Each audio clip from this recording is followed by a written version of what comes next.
In today's world, it's hard to imagine what it was like 50 years ago when Apollo 11 was headed toward the moon for the first moon landing. Yeah, all of us who were alive at the time felt we had front row seats as we gathered in front of our televisions. But as you'll see in this evening's Buckley report, few had seats as good as a woman from High Point had during the entire moon landing process. Liftoff. We have a liftoff. Liftoff on Apollo 11. Sometimes history happens. Eagle, we got you now. It's looking good, over. With the whole world watching. Tranquility Base here. The Eagle has landed. And you may never get to meet the people who were just off stage.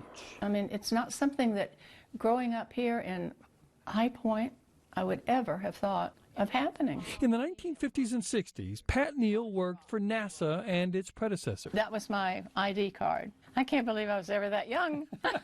In those early years of the space program, she kept an eye on the stars. I went with the astronauts so that if they were being interviewed, I was there, so they didn't get asked the wrong questions and they didn't answer them wrong or anything, that kind of thing. One of the guys asking those questions was an NBC correspondent. He was very named Roy Neal.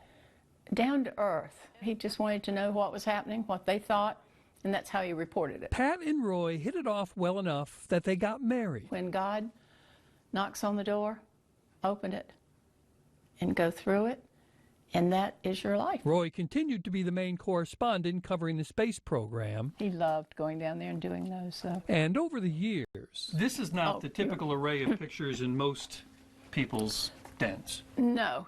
The astronauts, this is from Alan Shepard, became their good friends. Their boys called Eugene Cernan Uncle Gene. He used to love to get out in the yard and play with the kids. They'd throw football and that kind of stuff. So. Throw moon rocks back and forth? No. Gus Grissom was particularly close too. I did all of Gus's mail for him for years. Anytime he'd get a letter, he'd bring it and plop it on my desk. And I would answer them and take them to his so he could sign them, and then we'd mail them. So when Grissom died when the command module caught fire a few days before Apollo 1's launch in 1967. And the phone rang, and I picked it up and said hello, and it was Alan Shepard. It was Shep. He wanted to make sure that she and Roy got the news from him. And he said, I just got to tell you that Gus just died. I'm going to step off the limb now. When the Eagle landed and Neil Armstrong made the most famous single step in history, That's one small step for man, Pat and her family were watching. one giant leap for mankind. It was just breathtaking. You know, it's like, and you're waiting to make sure that he doesn't sink down. 11 other men followed Armstrong to the surface of the moon over the next 3.5 years. Isn't that something? And every time she looks at a photo that one of them sent her, Happy 60th birthday from Neil. she can smile at the small role that she played in it all. It was. It was like a whole new world. Bob Buckley, Tranquility Base, Houston, and you're cleared for takeoff. Fox 8 News. Eagle Houston, going right down the track. Everything's great.